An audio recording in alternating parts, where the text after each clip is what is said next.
Roland was born into a Roma family of iron workers in the Balkan Hills.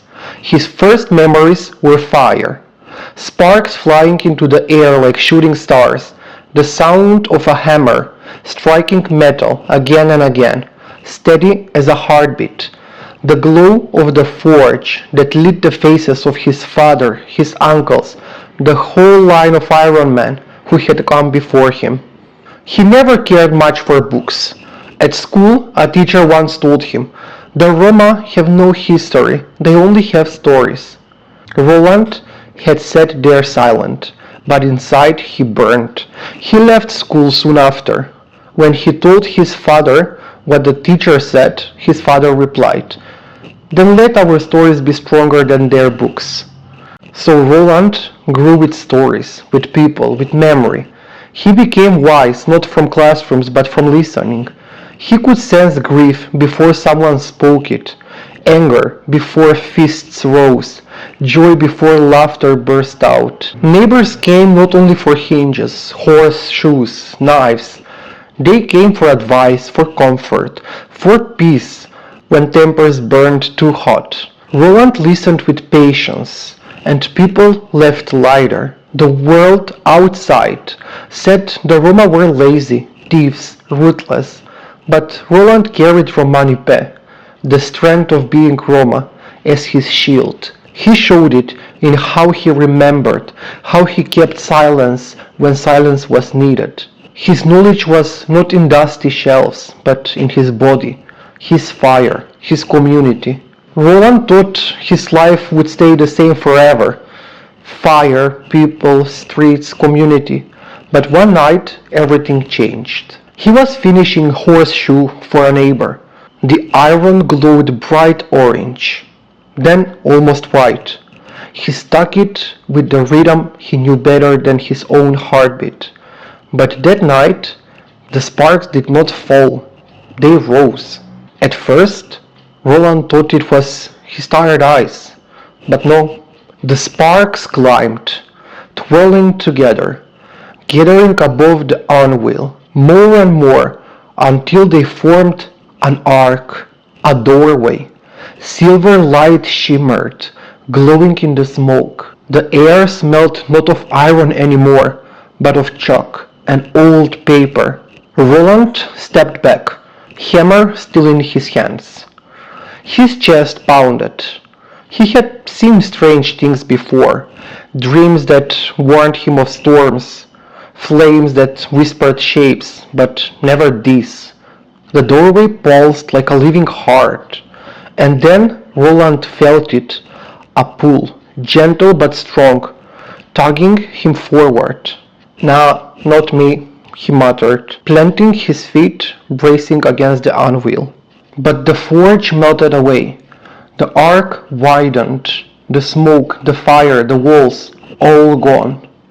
The light swallowed him whole. He stumbled, or was pushed, forward. The world tipped. When his feet touched ground again, it was not cobblestone, not the dirt of his town, but marble, cold, white, polished so bright it reflected his worn boots. Roland looked around. He stood in a vast courtyard, pale and glowing, though there was no sun or moon. Columns rose high as mountains. The walls were smooth, blank as bone. The silence pressed heavy, and the hammer in his hand suddenly felt very small. His chest tightened. "Where have you taken me?" he whispered. And then, cutting through the stillness, he heard it. A sound.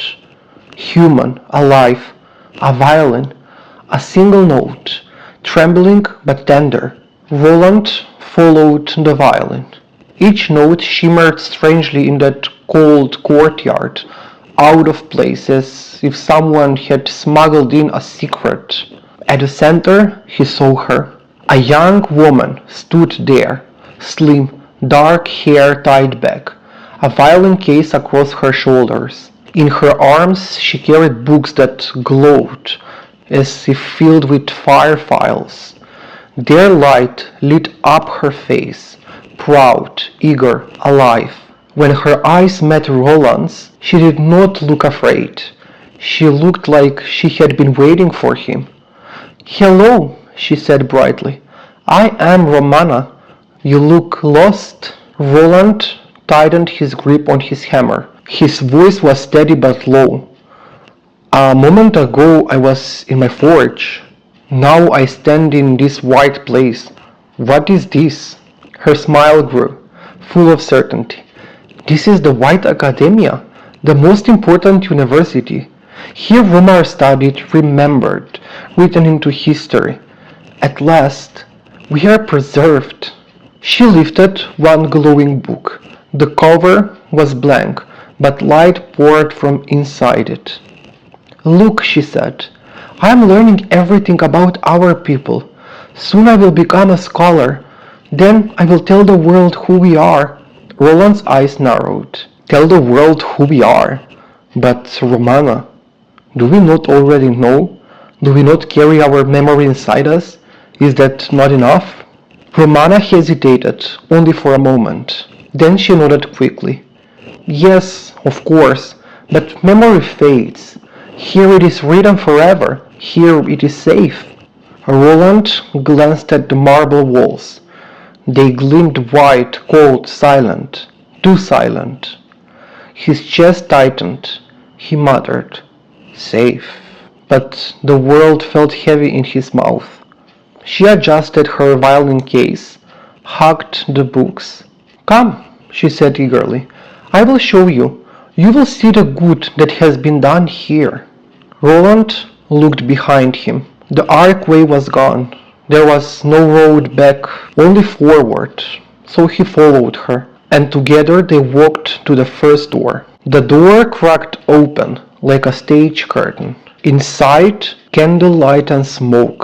Shelves stocked with skulls, rows upon rows, polished, labeled, arranged like trophies. On tables laid rulers, strange measuring tools gleaming in the light, charts on the walls, filled with lines and numbers marking foreheads, noses, jaws, bones, bodies.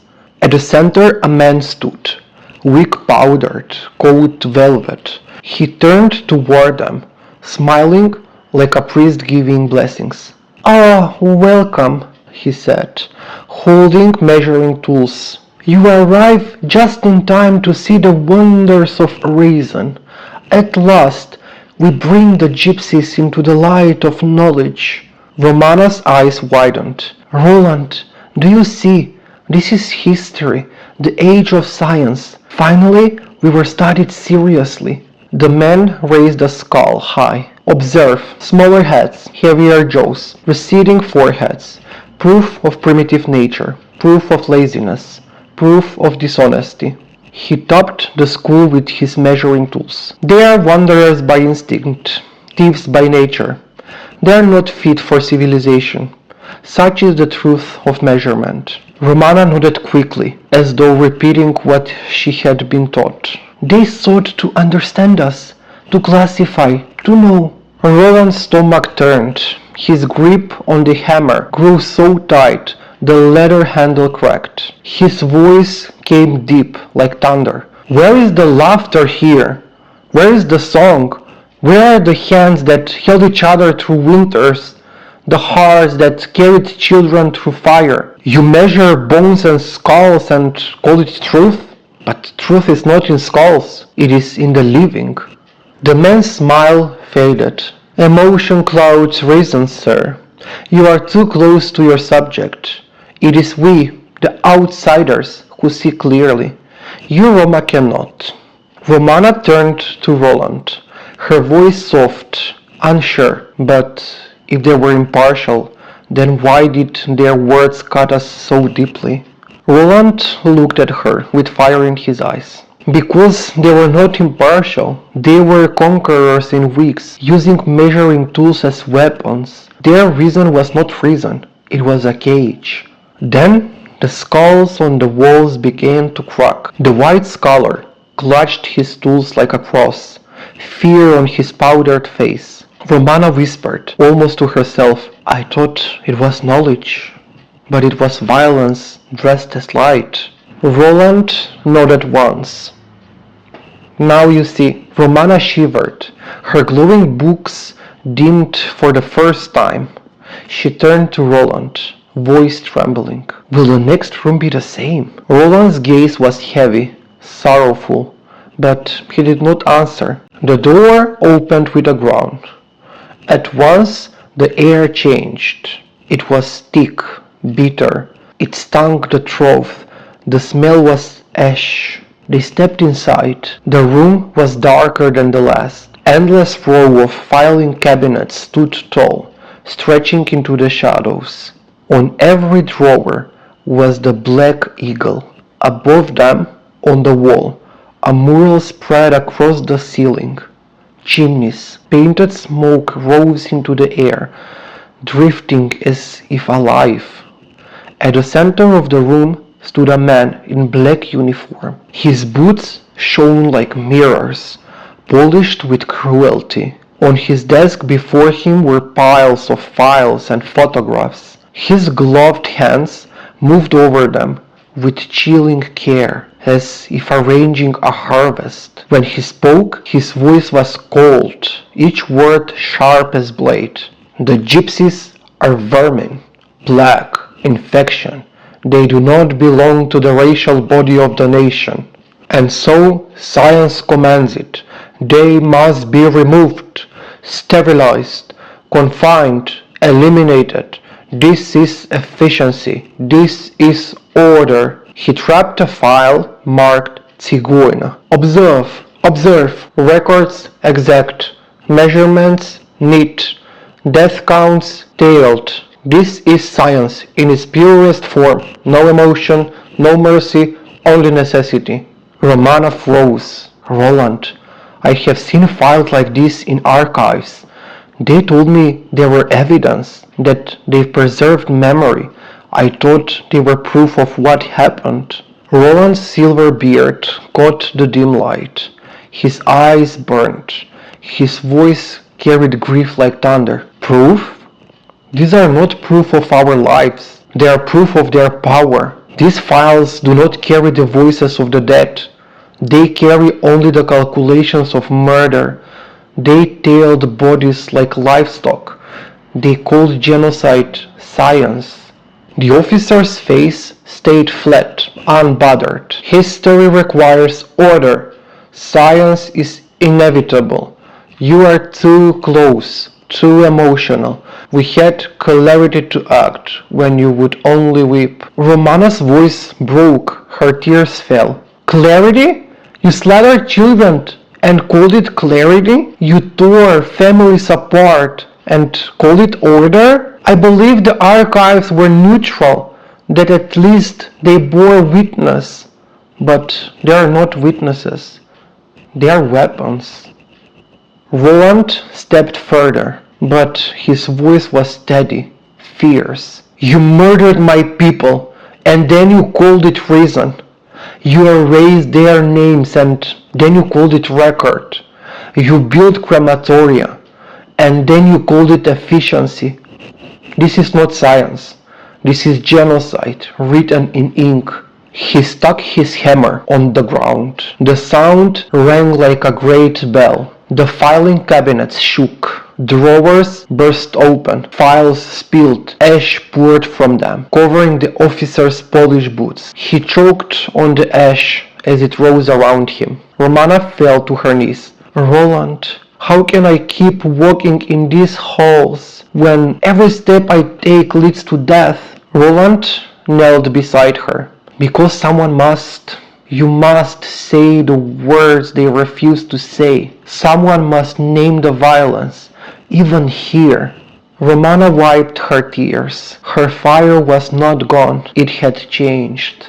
Her voice was rough but steady. "Then I will stay. I will not be silent."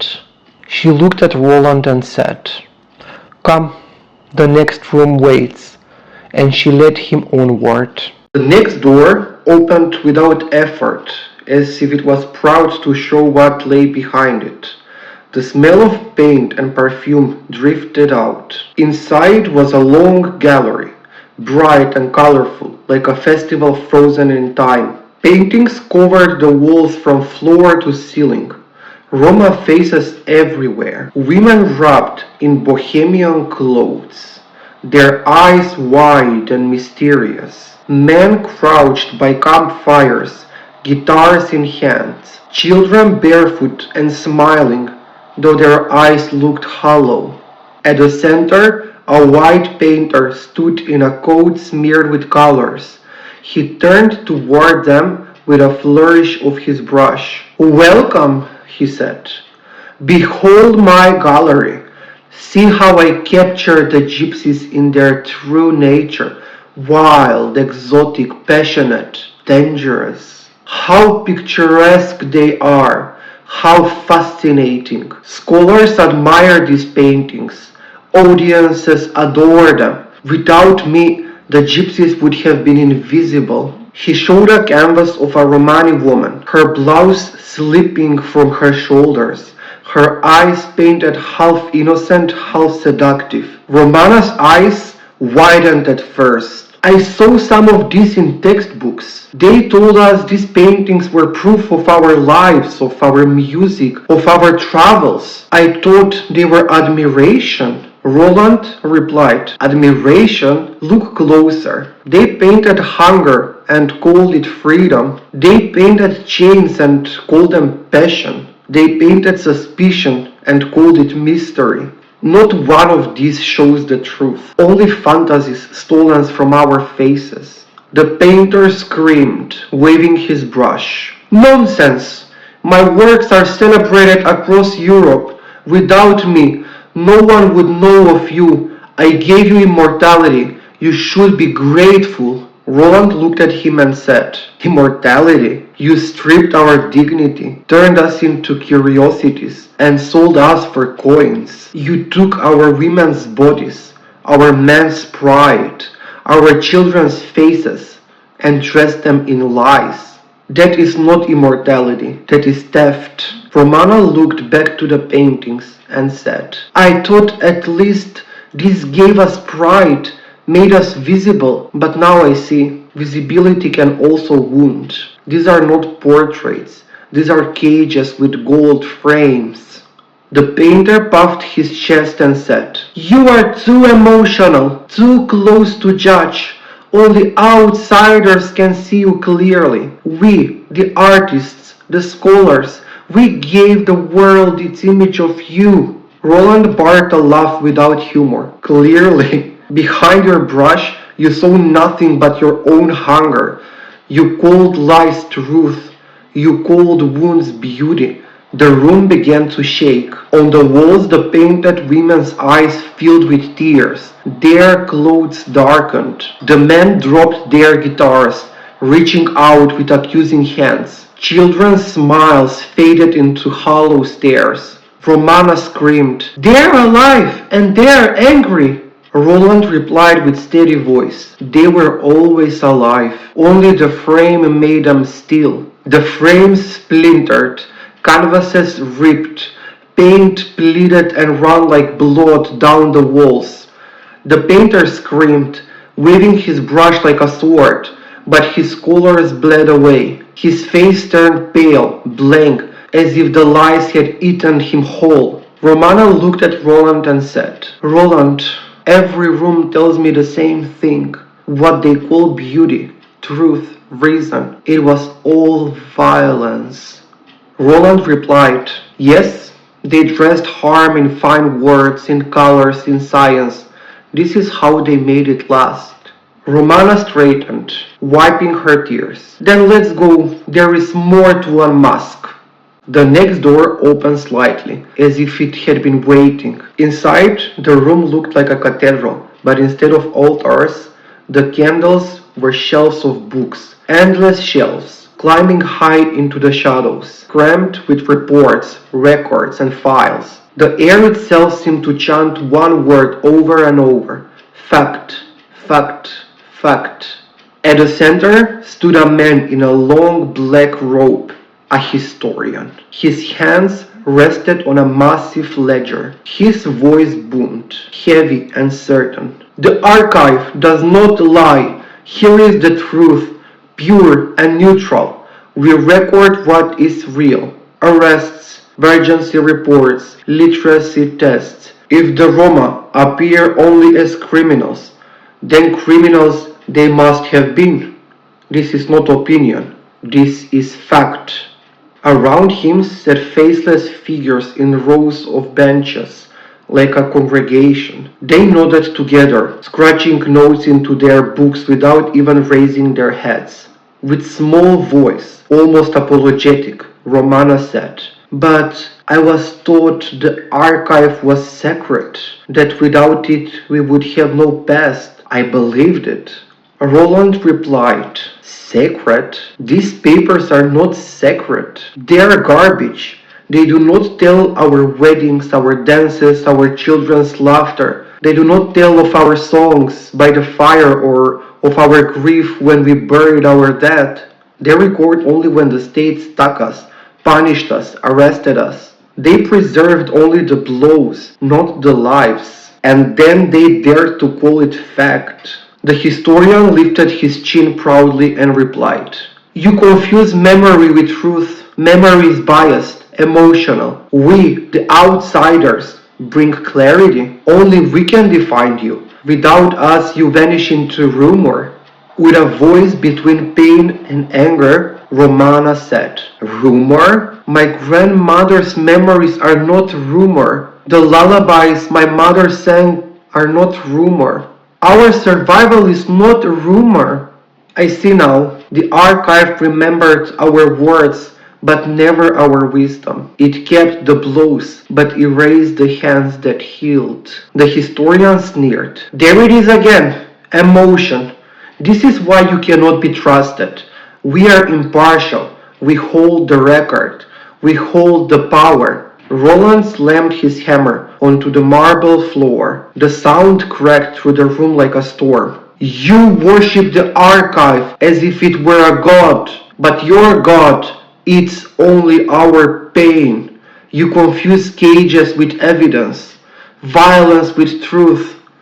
You call it fact, but it is nothing more than lies written with ink." The shells shook. The chant of fact, fact, fact wavered. Books trembled to the ground, bursting into ash before they landed. The historian clutched his great ledger desperately. "Without us, you are nothing. Without us, you do not exist." Romana raised her voice, sharp and steady. "We do not vanish because you failed to see us. We endure in memory, in song, in family, in community. That is truth. A truth you cannot see, a truth you will never erase." The faceless congregation froze. Their pens dropped. The historian's ledger cracked down the spine, splitting in two. Its pages scattered into dust. Romana wiped her tears and said, "I thought history was a gift, but here it is a weapon." Roland placed a hand on her shoulder and replied, "Remember this, Romana.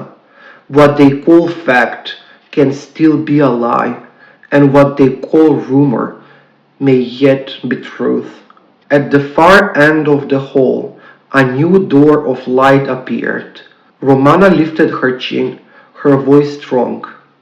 "Come, Roland. I'm ready for the next one." And she led him forward. The next door opened into not a grand hall, but into something strangely ordinary. It looked like a university classroom. Rows of plastic chairs, a humming projector, a banner on the wall on which was written, "Workshop on Romani Identity and History." The air buzzed with forced seriousness, like a performance trying too hard. And then she appeared. A tall white woman stepped to the front. On her nose sat oversized glasses, so large her eyes looked like magnified bubbles. On her feet, sandals over socks. Romana and Roland glanced at her feet and then at each other. For a moment, their heavy hearts cracked into disbelief. Roland raised his brow. Romana pressed her lips together, fighting back a laugh. This was the authority who claimed to know them. The woman cleared her throat and spoke with great seriousness. Welcome. I'm Dr. Hanna, historian of the Roma. For decades, I have studied your people with rigor. My work is cited across Europe. My perspective is impartial. My voice is clear. She clicked her remote. The projector flickered with slides, blurry photographs, tables, fragments of old reports. At one moment, Hannah said, "The Roma are closed communities, resistant to contact, difficult to study, but unlike others, I broke through their secrecy. Without scholars like me, their world would remain hidden." Romana looked at her angrily and screamed. "You call us closed? But what you call secrecy is our shield. It is our protection from harm. Our mistrust is not the problem. The problem is the violence of your methods, the way your gaze itself wounds us." Hannah pushed her glasses higher, and without any emotions, she said, "You are too emotional, too biased. This is why insiders cannot be trusted. Only outsiders, detached, rational, clear-eyed, can give truth. White scholars like me are indefensible. Clear-eyed, behind those giant glasses. You see nothing but yourself." Romana stifled a smile, but Hannah's face reddened. Her voice grew sharper. "I spoke with Roma who told me there is no violence today, no sterilizations, no killing. These are exaggerations. You are blinded by emotions. I bring balance." Romana's eyes blazed. Balance? By denying the dead? By silencing the living? By turning our history into your academic interest and career? At that moment, a white girl who organized the workshop stepped forward with a clipboard. Her voice was polite but cutting. "Please, don't make these things difficult. Don't obstruct the flow. Don't make my job harder. Let this workshop pass without any problem, please. And don't act childish. If you have any personal conflict with Dr. Hanna, take it outside of this room." With angry, shaking voice, Roland replied, "Obstruct? If truth is obstruction, then let lies crumble to dust." The projector sputtered and went black. Hannah's sandals squeaked on the linoleum as she shifted nervously, clutching her notes like a shield. Her voice rose, cracking with wide, fragile anger. "You are disruptive. You should be grateful I devote my career to you. Without me, you would not exist in history books." Romana replied with angry voice. "We existed long before your lectures.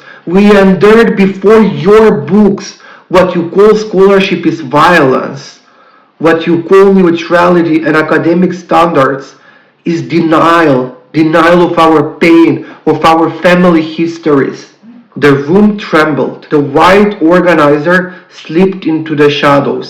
Hannah stood shaking, her glasses sliding down her nose, her socks wrinkled in her sandals. Her power cracked, white, fragile, absurd, laughable. Roland leaned toward Romana and said, "You see, their authority is only a mask, and sometimes the mask is ridiculous." Romana replied, "Yes, but even ridiculous masks can wound, and that is why they must be torn away." At the far end, a new door appeared, glowing faintly. Romana lifted her chin. "Come, Roland, we go on."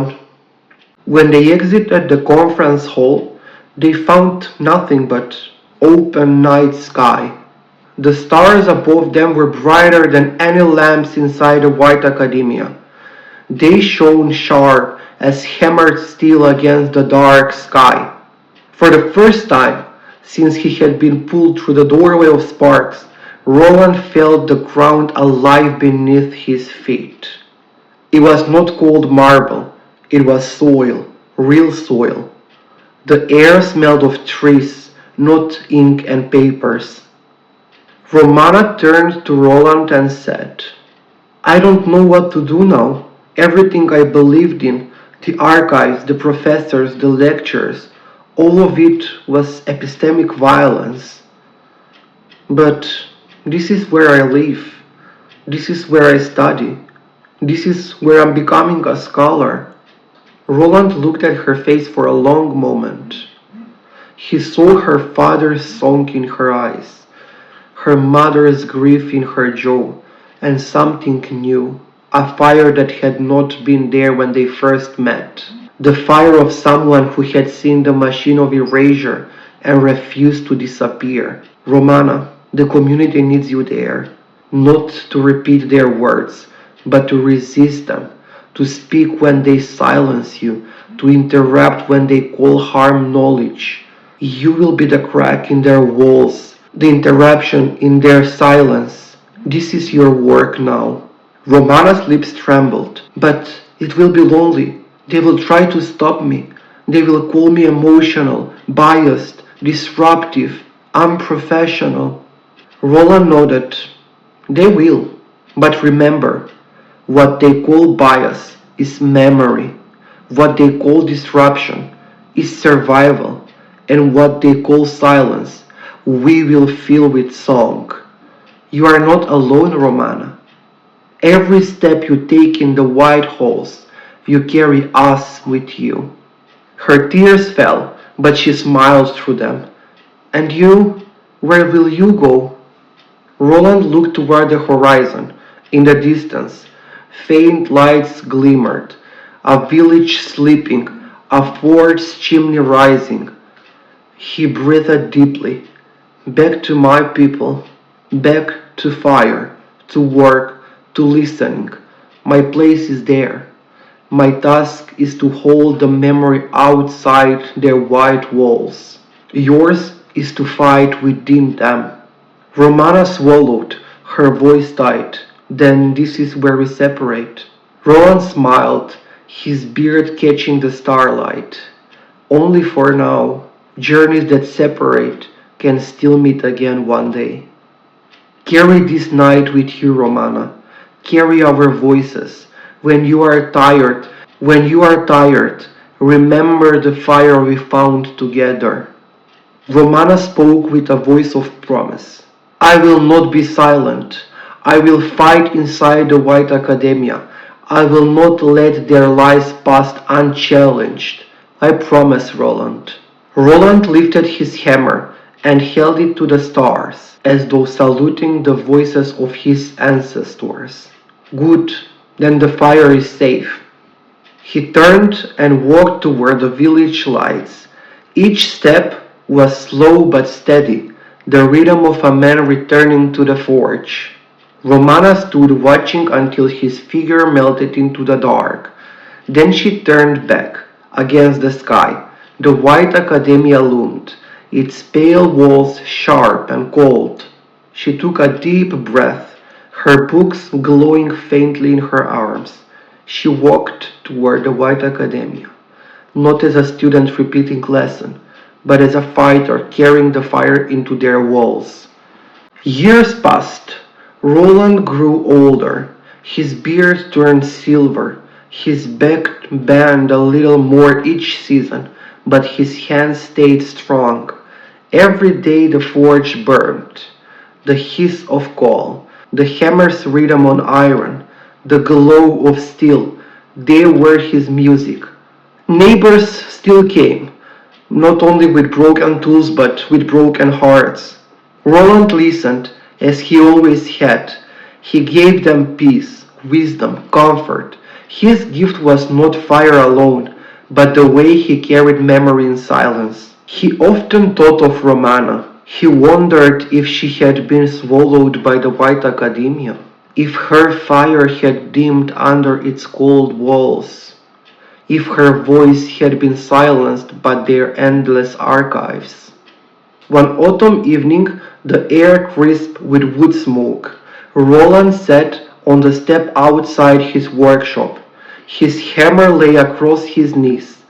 Then he heard footsteps, quick, certain, carrying a rhythm not of his village. He looked up. Romana stood there.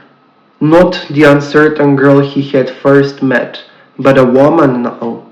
She carried herself like flaming wind, alive, unyielding, and dangerous to anything that tried to smother her. Her violin was still strapped to her back, but the books she held no longer glowed with pale, false light. They shimmered instead with a warmer fire, as if they had absorbed the voices of her people. "Roland," she said, "I have returned."